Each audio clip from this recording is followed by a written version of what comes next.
जय Hind my dear friends, Vande Mataram. आज हम लोग कॉमन रूट के कंसेप्ट पे कुछ क्वेश्चंस यहाँ सॉल्व करने वाले हैं। ओके, कुछ 10 क्वेश्चंस होंगे और इसके थ्रू मैं ये कोशिश करूंगा कि जो डाउट आपका कॉमन रूट समझने में रह गया होगा बाकी वो यहाँ पूरा हो जाएगा। और ये सेलेक्टिव क्वेश्चंस है, यहाँ से मैं आपको कुछ चीजें एक्सप्लेन करने की एक्स्ट्रा भी कोशिश करूंगा। ठीक है, यहाँ देखिए, पहला आपका क्वेश्चन है, if A B C are in GP, यानी जियोमेट्रिक प्रोग्रेशन में अगर ए बी सी है, then the equations ax square plus 2bx plus c is equal to 0 and dx square plus 2ex plus f is equal to 0 have a common root if d upon a, e upon b, f upon c are in arithmetic progression, geometric progression और harmonic progression। और आपका चौथा option दिया हुआ है none of the above। ठीक है, सबसे पहले तो आप समझ जाइए कि जियोमेट्रिक प्रोग्रेशन कहते किसे हैं। यहाँ डायरेक्ट हम लिख सकते हैं b square is equal to a c, लेकिन क्यों, देखिए जरा ध्यान से। अगर मान लीजिए कि हमारे पास कोई पहला टर्म ए है, ठीक है, और जब हम आगे बढ़ रहे हैं तो हमको कॉमन, मतलब ए से जब हम आगे बढ़ रहे हैं तो हमको जो कॉमन रेशियो मिल रहा है वो आर मिल रहा है। अगर इस प्रोग्रेशन का आर जो है वो ये कॉमन रेशियो रह रहा है, तो ऐसे स्थिति में हम इस जियोमेट्रिक प्रोग्रेशन को कुछ ऐसे आगे बढ़ा सकते हैं। ठीक है, यही आपका होता है जियोमेट्रिक प्रोग्रेशन। अब ऐसा मैं क्यों कह रहा हूं, क्योंकि यहाँ पे ए बी सी को दे रखा है कि ये जीपी में है, तो अगर ए बी सी जीपी में है और लेट अस सपोज कि ए के इक्वल है, बी ए आर के इक्वल है और सी ए आर स्क्वायर के इक्वल है। ओके, तो ऐसे स्थिति में अगर हम बी का स्क्वायर करें तो b का स्क्वायर क्या हो जाएगा, ए स्क्वायर इंटू आर स्क्वायर। ऐसा हम क्यों कर रहे हैं, क्योंकि हम क्वाड्रेटिक फॉर्म पढ़ रहे हैं। क्वाड्रेटिक फॉर्म में हमको डिस्क्रिमिनेंट का आवश्यकता पड़ेगा, ठीक है, या फिर रूट होगा बी स्क्वायर माइनस 4ac का रूट निकालने के लिए आवश्यकता पड़ेगा। तो सबसे पहले हम बी स्क्वायर का वैल्यू ही निकाल लेते हैं। तो देखिए B square is equal to क्या हो गया, ए स्क्वायर आर स्क्वायर। अब क्या आप ए स्क्वायर आर स्क्वायर को ए इंटू ए आर स्क्वायर नहीं लिख सकते हो, ए इंटू ए स्क्वायर हो गया, into R square A square R square. अब ए का वैल्यू क्या है, ए है, और ए आर स्क्वायर किसके इक्वल है, सी के इक्वल है। तो यहाँ से आपको B square is equal to क्या मिल गया, ए सी मिल गया। बी स्क्वायर का वैल्यू आपको क्या मिल गया, ए सी मिल गया। तो डायरेक्टली आप लिख सकते हो B square is equal to a c. यहाँ पे अब आपको भी दिख रहा है, हमें दो इक्वेशंस दे रखा है। पहला इक्वेशन है a x square plus 2bx plus C is equal to 0 और दूसरा है d x square plus 2ex plus F is equal to 0। ठीक है, अब देखिए, अगर हम यहां पे सपोज कर लें कि कॉमन जो रूट है हमारा इक्वेशन 1 और इक्वेशन 2 में वो अल्फा है, तो क्या हम इक्वेशन 1 को a alpha square plus 2b alpha plus C is equal to 0 लिख सकते हैं, और सेकेंड वाले इक्वेशन को हम लिख सकते हैं D alpha square plus 2e alpha plus F is equal to 0। Okay, हमने सपोज कर लिया कि हमारे पास कॉमन रूट क्या है, हमारे पास जो कॉमन रूट है वो अल्फा है। तो जब हमने कॉमन रूट अल्फा देखा तो एक्स स्क्वायर और एक्स को हमने अल्फा स्क्वायर और अल्फा से रिप्लेस कर दिया, ठीक है, या फिर जनरली एक्स को अल्फा से रिप्लेस कर दिया। ठीक है, अब देखिए, अब इक्वेशन 1 में अगर हम रूट निकालने की कोशिश करें, यानी x is equal to minus B plus minus B square minus 4ac upon 2a, तो हमें यहां से रूट क्या मिलेगा, देखिए जरा ध्यान से। इक्वेशन 1 से x इज इक्वल टू आपको मिल गया माइनस बी, बोले तो माइनस 2b। पहले वाले इक्वेशन को आप कंपेयर करोगे जनरली किससे, a x square plus B x plus C is equal to 0 से, तो आपको a इज इक्वल टू मिल गया a, b is equal to मिल गया 2b और c is equal to c मिल गया। तो b के जगह पे क्या है 2b, यानी माइनस 2b यहाँ हो गया, plus minus B square minus 4ac। अब बी स्क्वायर क्या है आपका 2b, और 2b का स्क्वायर क्या होता है भैया 4b स्क्वायर। ठीक है, माइनस 4ac अपॉन 2a। अब यहाँ जब आपने इस जियोमेट्रिक प्रोग्रेशन के सीरीज को आपने जब सॉल्व किया तो बी स्क्वायर का वैल्यू आपको क्या मिला था, ac मिला था, यानी कि यहाँ से x इज इक्वल टू आपको क्या मिल गया minus 2b plus minus root over B square की जगह पे ac आप जब पुट करोगे तो ये हो गया आपका 4ac -4ac अपॉन 2a, ये वाला टर्म जीरो हो जाएगा और आपको x इज इक्वल टू मिल जाएगा -2b अपॉन 2a। तो यहाँ से आपको x का वैल्यू मिल गया -b अपॉन a। x का वैल्यू आपको क्या मिल गया? -b upon a। ठीक है। अब क्योंकि इसका रूट हमें क्या मिला है -b अपॉन a, तो ये जो इक्वेशन है, सॉरी ये जो रूट है, ये सेकेंड वाले इक्वेशन को भी सेटिस्फाई करना चाहिए। ठीक है, देखिए। और एक और चीज यहाँ आपको देखने को मिला कि डिस्क्रिमिनेंट क्या हो गया, जीरो हो गया। और डी जब जीरो होता है तो क्या होता है, दोनों इक्वेशन के रूट आपस में इक्वल होते हैं। तो x is equal to -b upon a जो आया है वो इस इक्वेशन को भी, सेकंड इक्वेशन को भी सेटिस्फाई करेगा। मैंने इसलिए मिटा दिया क्योंकि मेरे पास एरिया थोड़ा कम है। ठीक है, तो आप लोग इस चीजों को बैक करके दोबारा समझ लीजिएगा। ठीक है, यहाँ देखिए -b अपॉन a जो वैल्यू आया है हम यहाँ पुट करते हैं। ठीक है, एक्चुअली वो किसका वैल्यू है, अल्फा का वैल्यू। मैंने एक्स वैल्यू लिख दिया था, वो अल्फा का ही वैल्यू आया है ना। तो अल्फा इज इक्वल टू आपको क्या मिल गया, यानी एक रूट आपको क्या मिल गया वहां पे -b अपॉन a। अब -b अपॉन a हम अल्फा की जगह पे पुट करने वाले हैं, तो यहाँ हमको मिल गया -b का स्क्वायर क्या हो जाएगा, b का स्क्वायर प्लस में b का स्क्वायर, क्योंकि -b का मतलब है -b इंटू -b, और माइनस माइनस क्या होता है, प्लस होता है। तो यहाँ पे हो गया b square upon a square. ठीक है, प्लस 2e अल्फा। अब अल्फा की जगह पे हमको क्या मिला है, -b अपॉन a, तो यहाँ -b अपॉन a आपने पुट कर दिया, plus f is equal to 0। ठीक है, तो ये आपका इक्वेशन हो गया db square upon a square -2eb upon a plus f is equal to 0। अब हमें पता है कि b स्क्वायर का वैल्यू हमें क्या मिला है, ac मिला है, तो b स्क्वायर की जगह पे हम ac रख सकते हैं। तो अब देखिए,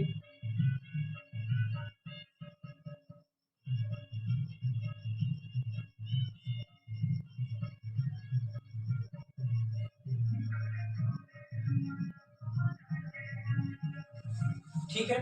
अब देखिए, ये a से ये एक a कैंसिल हो गया, a स्क्वायर का मतलब a इंटू ए, तो न्यूमरेटर में एक a है और डिनोमिनेटर में दो a है, तो एक a से दूसरा a कैंसिल हो गया। अब ये इक्वेशन हमको क्या मिल गया, dc upon a -2eb upon a plus f is equal to 0। ठीक है, एक मिनट में देख रहा हूँ कहाँ तक आपको दिखाई दे रहा है। ओके ओके, नीचे आप लोग थोड़ा सा और कवर कर सकते हैं। ठीक है, अब क्योंकि हमको तो चाहिए d अपॉन a के फॉर्म में, c हमें चाहिए नहीं, तो हम अब इस इक्वेशन में c से डिवाइड कर सकते हैं। तो जैसे हम c से डिवाइड करेंगे दोनों साइड, तो ये हमको इक्वेशन मिल गया d upon a -2e b upon a c plus f upon c is equal to 0। ठीक है, अब हमें पता है कि ac किसका वैल्यू है, b स्क्वायर का, तो हम लिख सकते हैं इसको d upon a -2eb upon b square plus f upon c equal to 0। ठीक है, कहाँ तक कवर हो रहा है, अभी 2 लाइन और लिखा जा सकता है, 2 लाइन और लिख सकते हैं हम। तो d upon a -2eb upon b square plus f upon c equal to 0। अब ये एक b से कैंसिल हो गया, तो हमको क्या मिल गया, देखिए जरा ध्यान से, d upon a -2e upon b plus f upon c is equal to 0, or we can say that d upon a plus f upon c is equal to 2e upon b। अब जरा ध्यान दीजिए, अगर आप लोग arithmetic progression पढ़े होंगे, ठीक है, तो वहां आपने पढ़ा होगा कि अगर हमारे पास 3 ऐसे टर्म है, for example a plus 1 and a plus 2 are 3 terms in arithmetic progression, तो हमने वहां सीखा था कि अगर हम मिडिल वाले टर्म को डबल कर दें तो वो किसके इक्वल होगा, वो फर्स्ट और थर्ड वाले टर्म के सम के इक्वल होगा।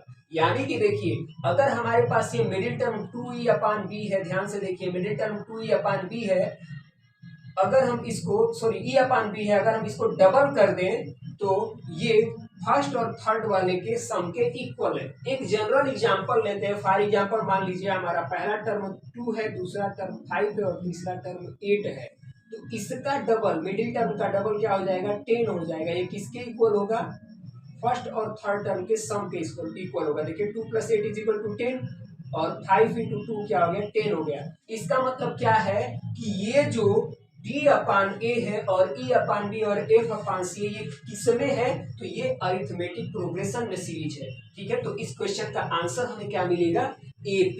ठीक है, आई होप आपको ये समझ में आया होगा। और अब हम बढ़ते हैं आज के क्वेश्चन नंबर 2 पे। ये थोड़ा मैंने एक्सप्लेन कर दिया डिटेल में, इस वजह से जो पहले का सॉल्यूशन है आपका 10 मिनट से ऊपर चला गया है। आगे मैं कोशिश करूंगा थोड़ा कम जाए। ओके, क्वेश्चन नंबर 2 है हमारा, find P and Q such that px² + 5x + 2 = 0।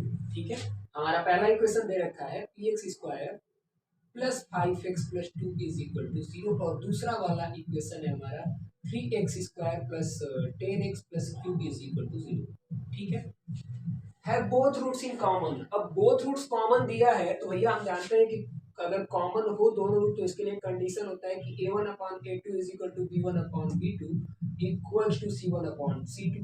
ठीक है, अब जब कंपेयर करेंगे इनको आइडियल क्वाड्रेटिक इक्वेशंस तो a1 = हमको मिल गया p और a2 हमको मिल गया 3, b1 मिल गया 5 और b2 मिल गया हमको 10 और c1 मिल गया 2 और c2 मिल गया q। अब देखिए जरा ध्यान से, हमको ये जो मिडिल टर्म वाला है ना 5/10 इसके दोनों कोफिशिएंट दे रखे हैं, यहाँ कोई आपको वेरिएबल दिखाई नहीं दे रहा है। जब आप इसको सिंप्लीफाई करोगे तो मिल गया 1/2, यानी ये किस प्रोपोर्शन में है 1:2 के प्रोपोर्शन में है। इसका मतलब ये है कि जब ये तीनों आपस में इक्वल है तो प्रोपोर्शनलिटी भी इनका आपस में इक्वल होना चाहिए। तो यहाँ पे जनरली आप क्या लिख सकते हो q = 4, क्योंकि हमें पता है कि 2/4 का वैल्यू भी क्या आएगा 1/2 होगा, तो डायरेक्टली q = यहाँ से आप 4 लिख सकते हो। और 1.5/3 डेढ़ एकम डेढ़ यानी 1.5 × 1 = 1.5 एंड 1.5 × 2 = 3, तो p 1.5 हो जाएगा और 1.5 को आप लिख सकते हो 3/2। ये तो दो तरीके हैं इस क्वेश्चन को सॉल्व करने के लिए। अब देखिए आप जब सिस्टमेटिक वे से सॉल्व करोगे तो कैसे करोगे, सबसे पहले आप क्या करने वाले हो, इन भाई साहब को इनसे कंपेयर करोगे। तो जब इनसे आप कंपेयर करोगे तो आपको मिलेगा 5q = 20 तो q = 4। और जब इन दोनों को आपस में कंपेयर करोगे तो 10p = 15, p = 15/10, 5 3 जा 15, 5 2 जा 10। ठीक है, अब बढ़ते हैं क्वेश्चन नंबर 3 पे। क्वेश्चन नंबर 3 है, कह रहा है कि इफ x² - 7x + 10 = 0। यदि x² - 7x + 10 का वैल्यू 0 है और x² - 5x + c 0 है तो आपका और एक और चीज में दिया गया है कि इन दोनों इक्वेशन में कोई एक कॉमन रूट है, तो ऐसे स्थिति में c का वैल्यू क्या होगा। सपोज कर लो कि वो जो कॉमन रूट है ना वो अल्फा है, तो जब आप कॉमन रूट अल्फा सपोज कर लोगे तो पहले वाले इक्वेशन को आप लिख सकते हो α² - 7 α + 10 = 0। और ये जो दूसरा इक्वेशन है इसको आप लिख सकते हो x² - 5x + c = 0। अब इसको सॉल्व करने का दो तरीका है। पहला तरीका ये है कि आप इसको स्प्लिटिंग मिडिल टर्म से सॉल्व कर लो। 5 और 2 आपका मिल गया यहाँ से रूट, अब दोनों को पुट करके यहाँ सेटिस्फाई करा लो। ठीक है, अब जो वैल्यू आएगा आपस में कंपेयर करके सी का वैल्यू निकाल लेना।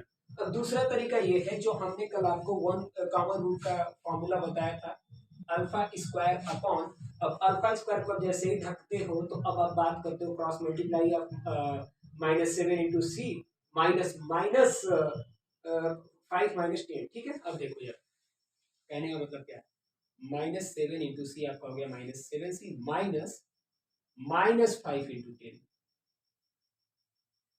इज इक्वल टू, अब हम यहाँ बात कर रहे हैं पॉजिटिव अल्फा की, निगेटिव अल्फा की बात नहीं कर रहे हैं। ये देखो ये एक सी बड़ा निकम्मा है, एक सी छूट गया है। और जब आप इसको ऐसे करोगे तो आप हमने क्या बोला था, अब नीचे से ऊपर की तरफ यानी 10 अल्फा माइनस सी ये हो गया, ये हो गया आपका 10, सॉरी यहाँ कोफिशिएंट तो 1 है ना, तो 10 - c हो जाएगा, 10 - c इज इक्वल टू 1/, अब इसको जब आप कवर करते हो तो अब आपका आ गया -5 -7। ओके, तो यहाँ से देखिए α² upon -7c + 15 is equal to α/10 - c equals to 1/2 आ गया। अब जब आप इन दोनों को आपस में कंपेयर कर रहे हो तो आपको क्या मिल रहा है, 2α इज इक्वल टू 10 - c, या फिर alpha is equal to 10 - c/2। और जब आप इन दोनों को आपस में कंपेयर करते हो, अल्फा से अल्फा कैंसिल हो गया, तो यहाँ आपको मिल जाएगा alpha is equal to -7c+50/10 - c। ठीक है, अब इन दोनों को आप कंपेयर कर दोगे तो ये आपका हो गया 10 - c का whole square is equal to 2 into -7c+50। यहाँ से आपको c का वैल्यू मिल जाएगा। इसको आप पहले क्या करो, एक्सपेंड करो, तो ये आपका हो गया 100 + c² - 20c is equal to -14c + 100। 100 से 100 कैंसिल हो गया। जब -14c को आप राइट हैंड साइड से लेफ्ट हैंड साइड ट्रांसपोज करके लाओगे तो ये आपका हो गया c² - 6c is equal to 0। यानी अब आप इसको लिख सकते हो c - 6 इज इक्वल टू 0। जब आप इसको कंपेयर करोगे 0 से तो ये आपका आ गया c0, और जब इसको कंपेयर करोगे 0 से तो ये आ गया 6, यानी c का वैल्यू क्या आ जाएगा, 0 या 6। ओके, अब हम आगे मूव करेंगे क्वेश्चन नंबर 4 पे। आई होप आपको ये एक्सप्लेनेशन अच्छा लगा होगा। क्वेश्चन नंबर 4 हम लोग सॉल्व करेंगे अब। ठीक है, तो बने रहिए, और 6 क्वेश्चन है। मेरी पूरी कोशिश है कि काफ़ी जो ड्यूरेशन होगा, जो लेंथ होगा वीडियो का, वो कम होगा। क्वेश्चन नंबर 4 है आपका, कह रहा है so that x² + a² - 2x - 2a² is equal to 0 and x² - 3x + 2 is equal to 0 have exactly one common root for all a belongs to R। ठीक है, दो इक्वेशन हमें दे रखा है, हमें प्राप्त करना है या फिर शो करना है, एक्चुअली में प्रूफ करना है कि यहाँ पे कोई एक ही ऐसा रूट होगा ए के वैल्यू के लिए, ए के किसी वैल्यू के लिए जो कि रियल नंबर आर से बिलोंग करता है। ठीक है, देखिए अब अगर हम इस इक्वेशन को सॉल्व करते तो यहाँ से हमको ए का वैल्यू मिल जाएगा, या फिर यूं कहें कि यहाँ से हमको एक्स का दो वैल्यू मिल जाएगा, और हमें पता लग जाएगा कि यार एक्स के कौन कौन से दो वैल्यू आए हैं, आने वाले हैं, और क्या वो रियल नंबर से बिलोंग करते हैं या नहीं। इसको हम सॉल्व करेंगे तो यहाँ से फिर डिफरेंट वैल्यूज को यहाँ पुट करके सेटिस्फाई करना पड़ेगा। ठीक है, क्योंकि इसमें इस इक्वेशन में ए दिखाई नहीं दे रहा है, इसमें सब कुछ है। तो देखिए इसको आप लिख सकते हो x² + a²x -2x -2a² is equal to 0। अब थोड़ा इसको कॉमन लेने आपको आता ही होगा, सॉल्व करके देखते हैं। अगर हम यहाँ x कॉमन ले लें तो ये हमारा हो गया x + a², और यहाँ -2 कॉमन ले तो ये हमको मिल गया x + a² is equal to 0। यानी कि इसको आप लिख सकते हो x - 2 × x + a² is equal to 0। यहाँ से आपको x की एक वैल्यू 2 मिल गई और एक value x is equal to -a² मिल गई, जो कि पॉसिबल नहीं है। ठीक है, x इज इक्वल टू क्या है, सिर्फ दो ही एक है रूट जो एग्जिस्ट कर सकता है, जो रियल नंबर से बिलोंग कर रहा है। तो हम कह सकते हैं कि चीज प्रूफ हो गया कि अगर दो हमारे बेसिक इक्वेशन दिए गए हैं तो इनके पास एक ही ऐसा कोई रूट होगा जो रियल नंबर से बिलोंग करेगा। ओके, अब हम बढ़ते हैं क्वेश्चन नंबर 5 पे। क्वेश्चन नंबर 5 हम डिस्कस कर रहे हैं।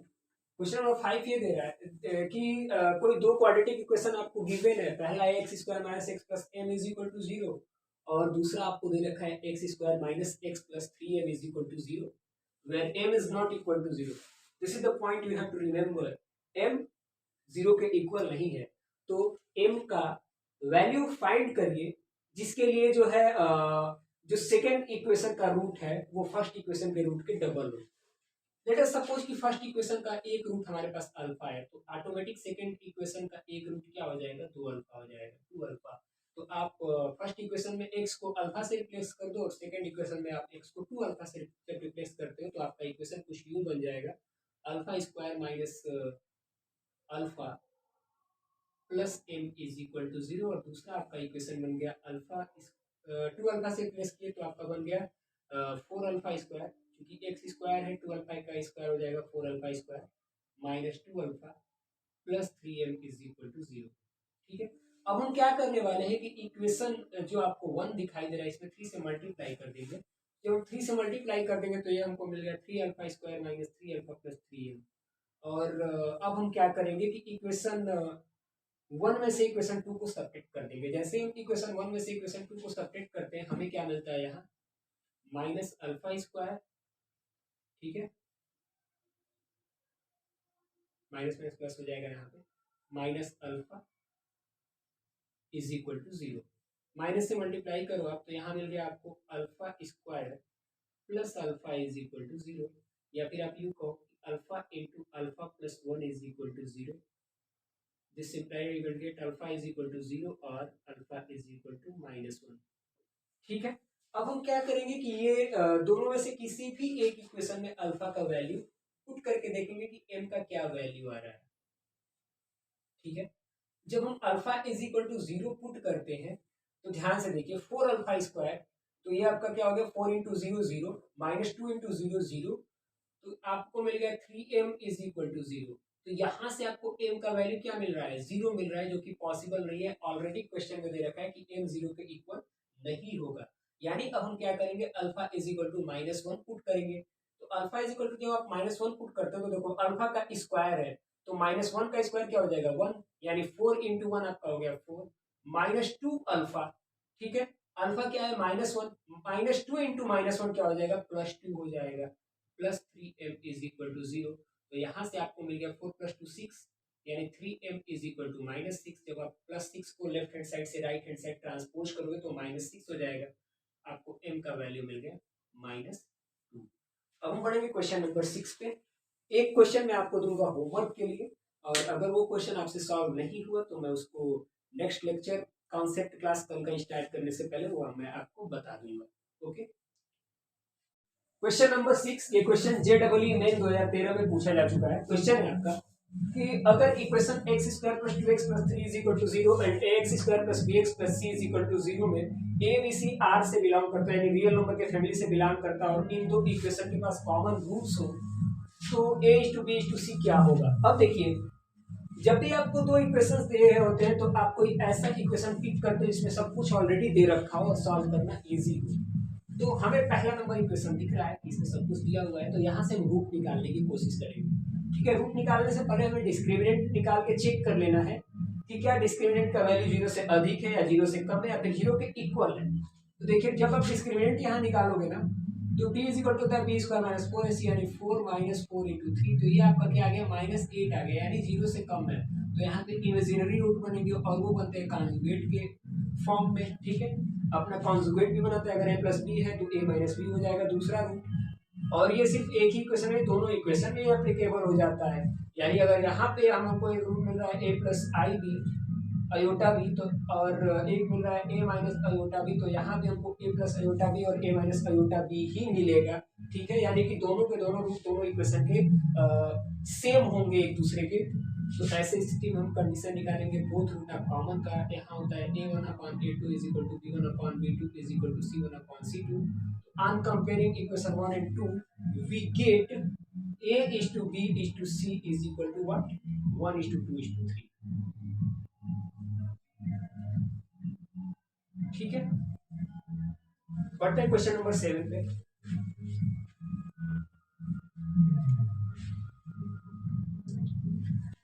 Find the condition on A, B, C and D such that the equation 2ax cube plus bx square plus cx plus d is equal to 0 and 2ax square plus 3bx plus 4c is equal to 0 have a common root.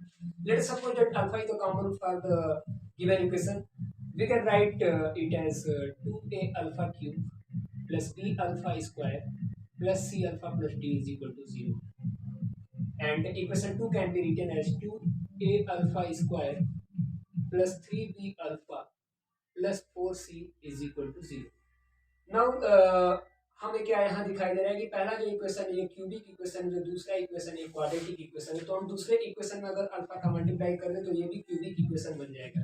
यानी हम दूसरे वाले equation को लिख सकते हैं 2a alpha cube plus 3b alpha square plus 4c alpha is equal to 0।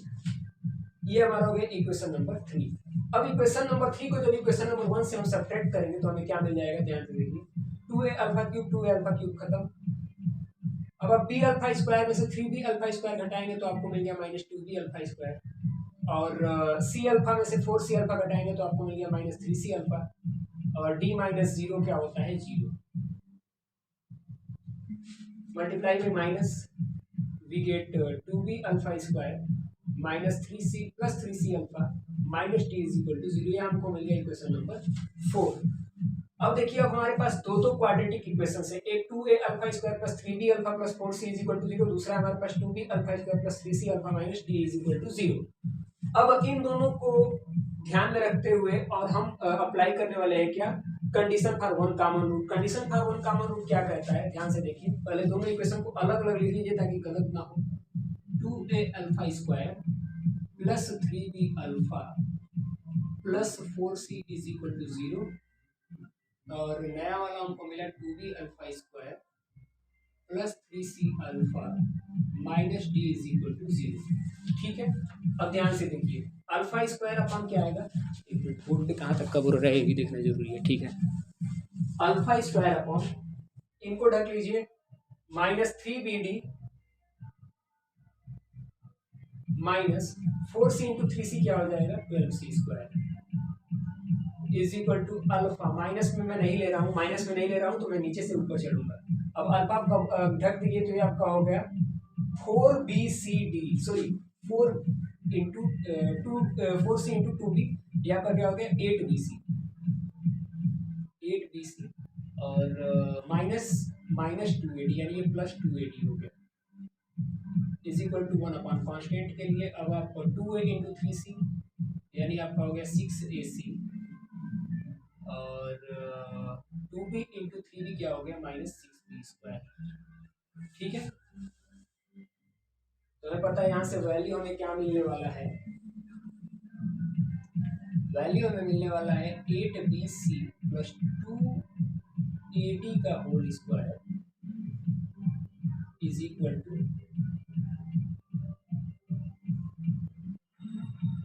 Minus 3bd minus 12c square into 6ac minus 6b square. तो ये कंडीशन होगा हमारा ए बी सी और डी के फॉर्म में इस क्वेश्चन के लिए। ठीक है,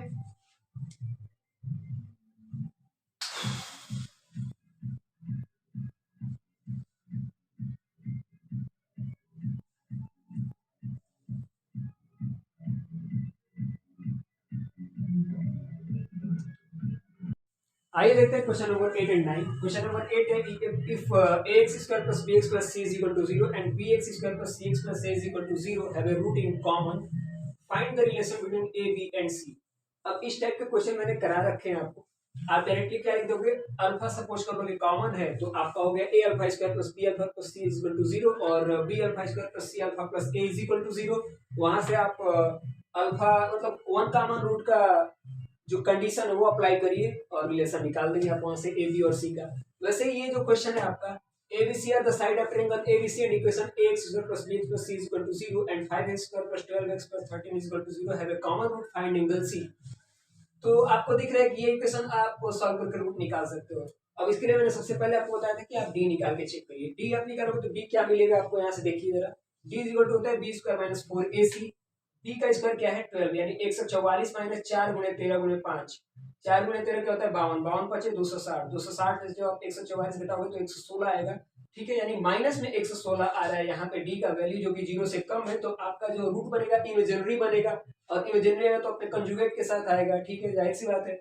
तो आपके जो दोनों इक्वेशन इसमें दोनों रूट कॉमन हो जाएंगे, तो यहाँ पे आप कॉमन वाला जो है, अगर दोनों रूट कॉमन वाला कंडीशन आपको पता है a1 upon a2 is equal to b1 upon b2 is equal to c1 upon c2, तो वो अप्लाई करो और वहां से आप a b c का वैल्यू फाइंड कर लोगे। तो देखो 5 का स्क्वायर क्या होता है 25, 25 और 12 का स्क्वायर क्या होता है 144, 25 और 144 169 हो गया, 13 का स्क्वायर क्या हो जाएगा 169 यानी 169 हो जाएगा। यानी कि ये 13 क्या हो गया आपका हाइपोटेनस हो गया, 12 क्या हो गया आपका बेस हो गया, 5 क्या हो गया परपेंडिकुलर हो गया, यानी angle C is equal to 90 degree हो गया। और ये मैंने सॉल्व कर दिया, आप लोग सॉल्व करके बताइएगा मुझे। अब हम बढ़ते हैं आज के लास्ट क्वेश्चन में, question number 10।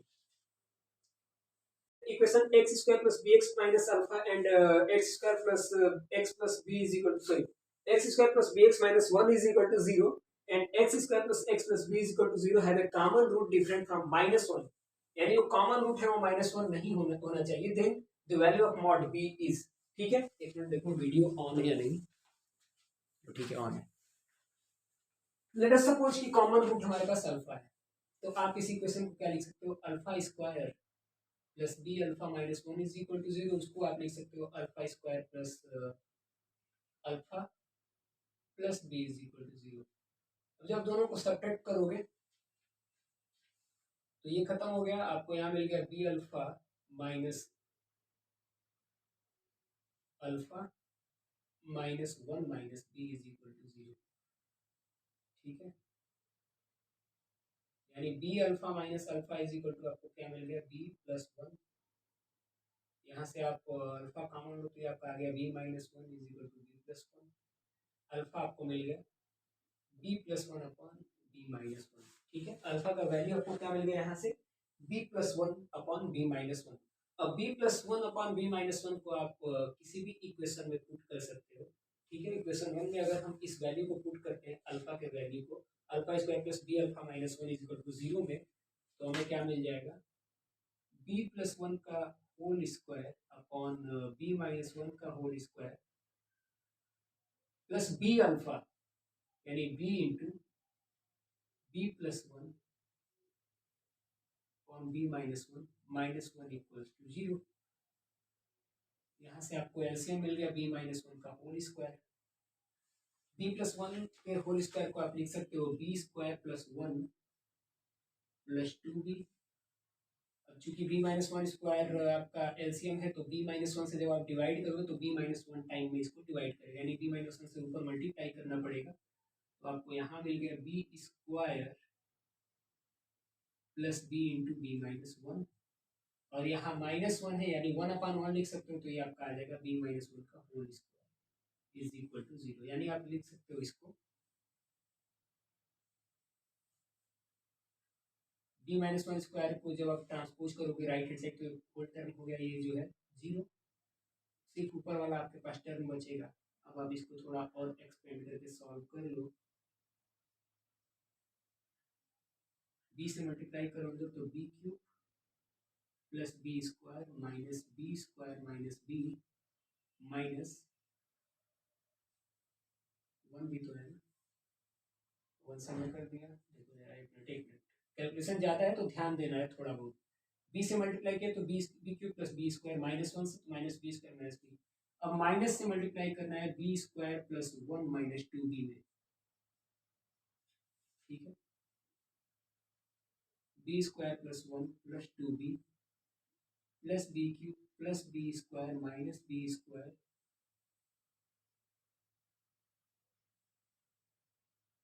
Minus B square minus one plus two b equals to zero. Minus से हमने मल्टीप्लाई किया अंदर तो minus B square minus one plus two B हो गया, माइनस माइनस प्लस। अब plus B square minus B square cancel. Okay, और भी है कुछ कैंसिल होने लायक, ये प्लस बी स्क्वायर ये माइनस बी स्क्वायर ये भी हो गया cancel. Two B minus B क्या हो जाएगा बी, और प्लस टू बी क्या हो जाएगा थ्री बी। ये देखो plus one minus one cancel, यानी क्या बचा हमारे पास b cube plus three b is equal to zero. यानी अब आप इसको लिख सकते हो b into b square plus three is equal to zero. अब जब आप बी को कंपेयर करोगे जीरो तो बी का आपका वैल्यू यहाँ से क्या आ गया जीरो। ठीक है, जो कि पॉसिबल नहीं है। Okay, now b square plus three is equal to zero जब करोगे तो आपको B square is equal to मिल गया माइनस थ्री, या फिर बी इज इक्वल टू आपको मिल गया रूट ओवर माइनस थ्री, जिसको आप लिख सकते हो B is equal to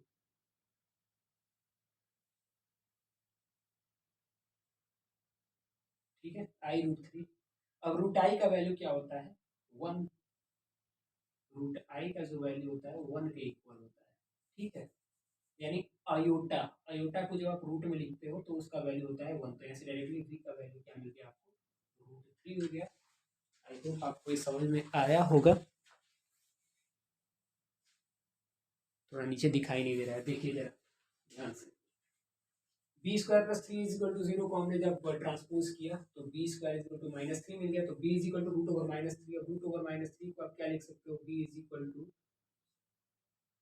3i, √3i। ऐसा क्यों? क्योंकि आई स्क्वायर का जो वैल्यू होता है वो होता है -1। ठीक है, तो ये आपका हो गया √3i, और √i का वैल्यू होता है 1, तो यहाँ से b इज इक्वल टू आप लिख सकते हो √3। ठीक है, तो ये हो गया लास्ट क्वेश्चन का आपका सॉल्यूशन, और वीडियो आपका यहीं पे होता है क्लोज। जय हिंद, जय भारत, वंदे मातरम। और आपको जो भी डाउट हो आप मुझसे टेलीग्राम चैनल और इंस्टाग्राम का लिंक मैंने दे रखा है ऑलरेडी, आप वहाँ मुझसे डिस्कस कर सकते हो। Thank you so much, take care and bye bye.